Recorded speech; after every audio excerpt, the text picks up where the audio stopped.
નમસ્કાર, હું છું વિહંગા પરમાર. સિટી ન્યૂઝમાં આપનું સ્વાગત છે. સૌપ્રથમ એક નજર આજના મુખ્ય સમાચારો પર. ભરૂચમાં મનરેગા કૌભાંડનો પર્દાફાશ. એસઆઈટીની રચના. ડીવાયએસપી અનિલ સિસારાને સોંપાયો સુપરવિઝનનો ચાર્જ. મનરેગા હેઠળ થયો હતો કથિત કરોડોની રકમનો ભ્રષ્ટાચાર. એસઆઈટી દ્વારા થશે ઊંડી તપાસ. ભરૂચ જિલ્લાના ઝઘડિયા તાલુકાના તોથીદરા ખાતે ભૂસ્તર વિજ્ઞાન અને ખનીજ કચેરી ભરૂચની ક્ષેત્રીય તપાસ ટીમનું આકસ્મિક ચેકિંગ. ખનન સંગ્રહ સાથે સંકળાયેલી 3 યાંત્રિક નાવડી તથા 1 એક્સકેવેટર, ટાટા હિટાચી મશીન અને 4 ટ્રક મળી કુલ 75 લાખનો મુદ્દામાલ જપ્ત કરાયો. ભરૂચ જિલ્લામાં મનરેગા યોજના હેઠળ થયેલા ભ્રષ્ટાચારના ગંભીર આરોપોને પગલે રાજ્ય સરકારે વિશેષ તપાસ માટે સ્પેશિયલ ઇન્વેસ્ટિગેશન ટીમની રચના કરી છે. આ ટીમની સુપરવિઝનની જવાબદારી ડીવાયએસપી અનિલ સિસારાને સોંપવામાં આવી છે. એસઆઈટીમાં કુલ 11 પોલીસ કર્મીઓનો સમાવેશ કરવામાં આવ્યો છે, જેમાં 1 PI, police inspector, 1 PSI, police sub inspector સહિતના અનુભવી અધિકારીઓ અને કર્મચારીઓનો સમાવેશ છે. આ ટીમ મનરેગા યોજના હેઠળ થયેલા નાણાકીય ગેરવહીવટ, ખોટી બિલિંગ, ભોગવટાના જથ્થાની હેરાફેરી અને બનાવટી નોકરીદારોના સંદર્ભે તપાસ કરશે. પ્રાથમિક માહિતી અનુસાર મનરેગા હેઠળ વિવિધ ગ્રામ પંચાયતોમાં કામની ખોટી એન્ટ્રીઓ, નકલી હાજરીઓ અને ભોગવટાના રેકોર્ડમાં ષડયંત્રજનક ગતિવિધિઓ બહાર આવી છે. સરકાર દ્વારા ઘાટના મૂળ સુધી જવાની તજવીજ શરૂ કરવામાં આવી છે. ડીવાયએસપી અનિલ સિસારાની દેખરેખ હેઠળ એસઆઈટી હવે તમામ ડોક્યુમેન્ટેશન, કર્મચારી નિવેદનો અને નાણાં વહનના પુરાવાના આધારે કાર્યવાહી કરશે. તપાસમાં ભૂતપૂર્વ સરપંચો, તંત્રના અધિકારીઓ અને કોન્ટ્રાક્ટરોના નામો પણ ખુલવાની શક્યતા છે. બધાની નજર એસઆઈટીની આગળની કાર્યવાહી પર ટકેલી છે. ભવિષ્યમાં આ પ્રકારના કૌભાંડો સામે કડક સંદેશ જવાને આ કાર્યવાહી મહત્વપૂર્ણ ઠરી શકે છે. જિલ્લા વહીવટી તંત્રના માર્ગદર્શન હેઠળ ભરૂચ જિલ્લામાં ખનીજનું બિન અધિકૃત ખનન વહન સદંતર બંધ રહે, ખનીજ ચોરી અટકે કે ઉદ્દેશ્યથી સરપ્રાઇઝ ચેકિંગ અને ગેરકાયદેસર ખનન અને ખનીજનું બિન અધિકૃત વહનની પ્રવૃત્તિ મળી આવ્યાથી કાયદેસરની કાર્યવાહી સતત કરવામાં આવી રહી છે. જે અન્વયે ભૂસ્તર શાસ્ત્રી ભરૂચની સૂચના અન્વયે ભૂસ્તર વિજ્ઞાન અને ખનીજ કચેરી ભરૂચની ક્ષેત્રીય તપાસ ટીમ દ્વારા આજરોજ ભરૂચ જિલ્લાના ઝઘડિયા તાલુકાના તોથીદરા ગામના નર્મદા નદી પટમાં આવેલ નિકુલભાઈ બાલુભાઈ પઢિયારની લીઝ ખાતે આકસ્મિક તપાસ હાથ ધરી હતી. આ આકસ્મિક તપાસ દરમિયાન લીઝ વિસ્તારની બહાર સાદી રેતી ખનીજનું ખનન સંગ્રહ કરતા હોવાનું જણાયું હતું. જેના આધારે આ ખનન સંગ્રહ સાથે સંકળાયેલ કુલ 3 યાંત્રિક નાવડી તથા 1 એક્સકેવેટર, ટાટા હિટાચી મશીન અને 4 ટ્રક, જેમાં વાહન નંબર GJ22U9959, GJ21V6008 સાદી રેતી ખનીજ ભરેલ તથા અન્ય 2 ટ્રક નંબર વગરની મળી આવી હતી. કુલ 75 લાખનો મુદ્દામાલ જમા લઈ સીઝ કરી કાયદેસરની કાર્યવાહી કરવામાં આવી છે. ભરૂચ તરફથી મળેલી અખબારી યાદીમાં જણાવવામાં આવ્યું છે. ગતરોજ રમાયેલી આઈપીએલ 2025ની ફાઇનલ મેચમાં આરસીબીએ આઈપીએલમાં પોતાનું પહેલું ટાઇટલ જીત્યું છે. ભરૂચમાં રોયલ ચેલેન્જર્સને બેંગ્લોર અને વિરાટ કોહલીના સમર્થકોમાં ઉજવણીનો માહોલ જોવા મળ્યો હતો. અમદાવાદના નરેન્દ્ર મોદી સ્ટેડિયમ ખાતે 191 રનના ટાર્ગેટને ચેસ કરતી પીબીકેએસ ફક્ત 184 રન જ બનાવી શકી. બેંગલુરુ માટે વિરાટ કોહલીએ 35 બોલમાં 43 રન બનાવ્યા. જીતેશે ઝડપી બેટિંગ કરી અને 10 બોલમાં 24 રન બનાવ્યા, જેનો સ્ટ્રાઇક રેટ 240 હતો. કૃણાલ પંડ્યાએ 17 રન આપીને 2 વિકેટ લીધી. ભુવનેશ્વર કુમારે પણ 2 વિકેટ લીધી. પંજાબ તરફથી અર્શદીપ સિંહ અને કાયલ જેમિસને 3 વિકેટ લીધી. આરસીબી ટીમ આઈપીએલ ઇતિહાસમાં 8મી ચેમ્પિયન બની છે. આ જીતના અન્વયે ભરૂચ શહેરમાં રોયલ ચેલેન્જર્સ બેંગ્લોર અને વિરાટ કોહલીના સમર્થકોમાં ઉજવણીનો માહોલ જોવા મળ્યો હતો. ખાસ કરીને શહેરના મુખ્ય વિસ્તારોમાંથી ગણાતા પાંચબત્તી વિસ્તારમાં મોટી સંખ્યામાં સ્પર્ધકો એકત્રિત થયા હતા. ઢોલ, નગાડા વગાડી અને ફટાકડા ફોડીને લોકોએ જીતની ઉજવણી કરી હતી. સમર્થકો આરસીબીના ઝંડા અને કોહલીના પોસ્ટર સાથે ઉત્સાહપૂર્વક વિજયોત્સવ મનાવતા નજરે પડ્યા હતા. આજરોજ વર્લ્ડ હ્યુમન કેર ફાઉન્ડેશન દ્વારા નોટબુક કીટ વિતરણનું આયોજન કરવામાં આવ્યું હતું. વિતરણ કાર્યક્રમમાં સ્થાનિક આગેવાનો તેમજ સામાજિક કાર્યકરો ઉપસ્થિત રહ્યા હતા. કીટમાં નોટબુક, ટેક્સ્ટબુક, વોટર બોટલ અને સ્ટેશનરી સાથેની ઉપયોગી કીટ બ્લાઇન્ડ સેન્ટરના બાળકોને જરૂરિયાત જેવા 35 લોકોને આપવામાં આવી. કાર્યક્રમની શરૂઆત તિલાવતે કુરાનથી કરવામાં આવી હતી. કાર્યક્રમના અંતે ઉપસ્થિત મહેમાનોએ લોકોને આગળ આવી બ્લાઇન્ડ સેન્ટરના બાળકોને મદદરૂપ થવા અપીલ કરી હતી. બિહારના રાજ્યસભાના મહિલા સાંસદ ધર્મશીલા ગુપ્તાએ આજે અંકલેશ્વરના બિહારી સમુદાયના અગ્રણીઓ સાથે મુલાકાત કરી હતી અને આગામી બિહાર વિધાનસભાની ચૂંટણીમાં ગુજરાતમાં વસતા બિહારના વતનીઓ એનડીએના સમર્થનમાં આવે તેવી અપીલ કરી હતી.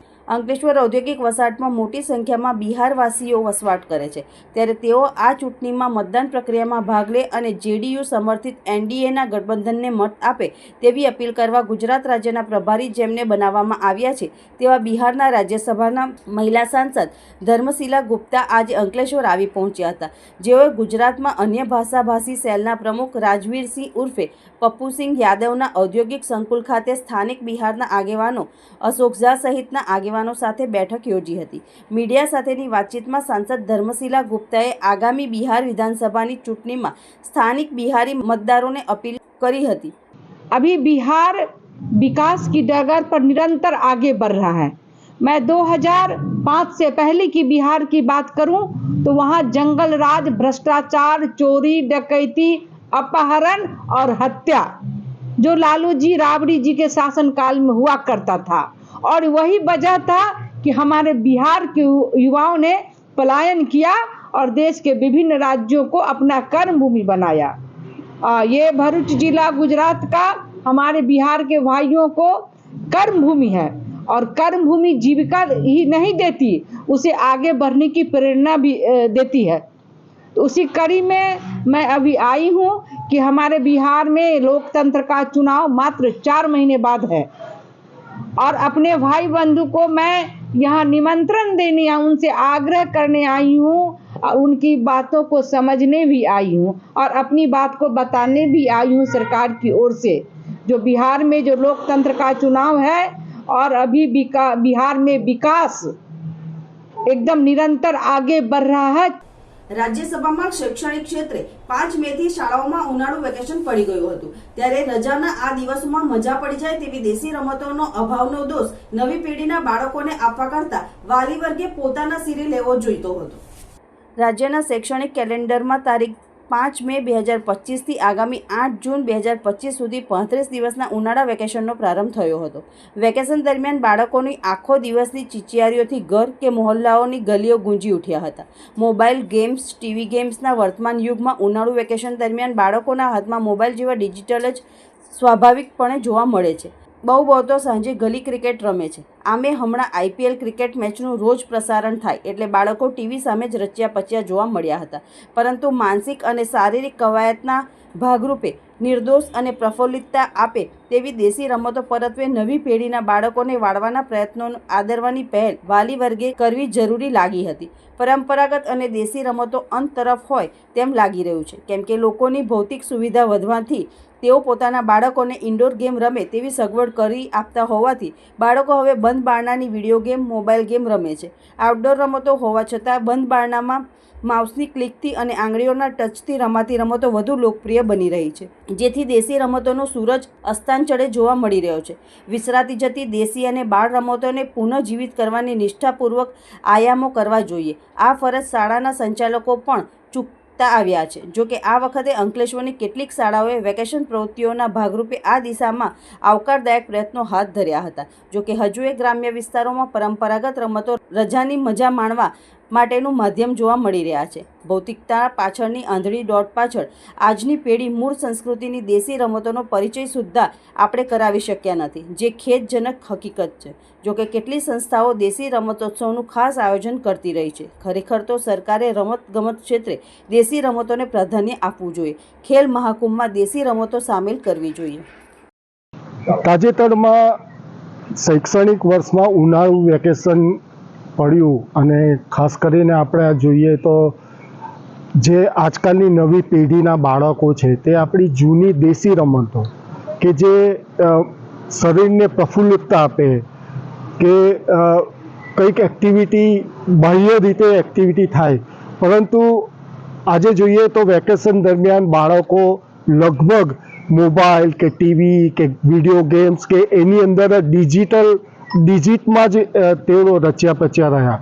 અને ખરેખર તો જે દેશી રમતો જે કે લંગડી છે, ખોખો છે કે ગિલ્લી દંડા છે, એવી જે રમતો હતી દેશી રમતો આપણી, એ રમતો સાવ વિસરાતી જતી જોવા મળી રહી છે.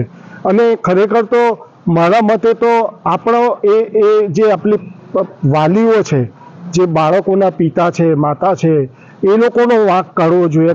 કારણ કે એ લોકો અત્યારે જોઈએ તો મા બાપ જ બાળકોને હાથમાં મોબાઈલ આપી દેતા હોય છે કે વિડીયો ગેમ આપી દેતા હોય. ખરેખર તો મેદાન તરફ કે ગલીઓની અંદર જે રમાતી દેશી રમતો છે એ તરફ વાળવા માટે વાલીઓએ પ્રયત્નો કરવા જોઈતા હતા, જે અત્યારે થતા નથી. અને તેને પરિણામે આપણી જે દેશી રમતો છે તે સદંતર વિસરાતી જતી હોય તેવું લાગી રહ્યું છે. આમોદમાં પુરસા રોડ ઉપર આવેલ નર્મદા નિગમની જર્જરિત બિલ્ડિંગમાંથી આજરોજ સવારે એક યુવાનની લાશ મળતા ચકચાર મચી જવા પામી હતી. આમોદ પોલીસ સૂત્રોના જણાવ્યા મુજબ આમોદના મહેશભાઈ બાબુભાઈ વાઘેલા, ઉંમર વર્ષ 37, હાલ રહેવાસી આમોદ, તાલુકો આમોદ, જિલ્લો ભરૂચ, મૂળ રહેવાસી નોંધણા, તાલુકો જંબુસર, જિલ્લો ભરૂચનાઓ આજરોજ સવારે 7 કલાક પહેલા કોઈપણ સમયે આમોદની નર્મદા નિગમની જર્જરિત બારી બારણા વગરની જૂની કંડમ બિલ્ડિંગના પહેલા માળેથી અકસ્માતે નીચે પથરાળવાળી જગ્યા પર પડી ગયા હતા, જેથી તેને આમોદ સરકારી દવાખાનામાં લઈ જતા ફરજ ઉપર ડોક્ટરે તેમને મરણ જાહેર કર્યા હતા. આમોદ પોલીસ મથકે બાબુભાઈ શંકરભાઈ વાઘેલાએ ફરિયાદ આપતા પોલીસે અકસ્માત ગુનો નોંધી મરણ જનારનું પોસ્ટમોર્ટમ કરાવી આગળની તપાસ હાથ ધરી છે. અંતમાં મુખ્ય સમાચારો પર ફરી એક નજર. ભરૂચમાં મનરેગા કૌભાંડનો પર્દાફાશ. એસઆઈટીની રચના. ડીવાયએસપી અનિલ સિસારાને સોંપાયો સુપરવિઝનનો ચાર્જ. મનરેગા હેઠળ થયો હતો કથિત કરોડોની રકમનો ભ્રષ્ટાચાર. એસઆઈટી દ્વારા થશે ઊંડી તપાસ. ભરૂચ જિલ્લાના ઝઘડિયા તાલુકાના તોથીદરા ખાતે ભૂસ્તર વિજ્ઞાન અને ખનીજ કચેરી ભરૂચની ક્ષેત્રીય તપાસ ટીમનું આકસ્મિક ચેકિંગ. ખનન સંગ્રહ સાથે સંકળાયેલી 3 યાંત્રિક નાવડી તથા 1 એક્સકેવેટર, ટાટા હિટાચી મશીન અને 4 ટ્રક મળી કુલ 75 લાખનો મુદ્દામાલ જપ્ત કરાયો. આજના સિટી ન્યૂઝ સમાપ્ત થયા. નવીન સમાચારો સાથે ફરી મળીશું. નમસ્કાર.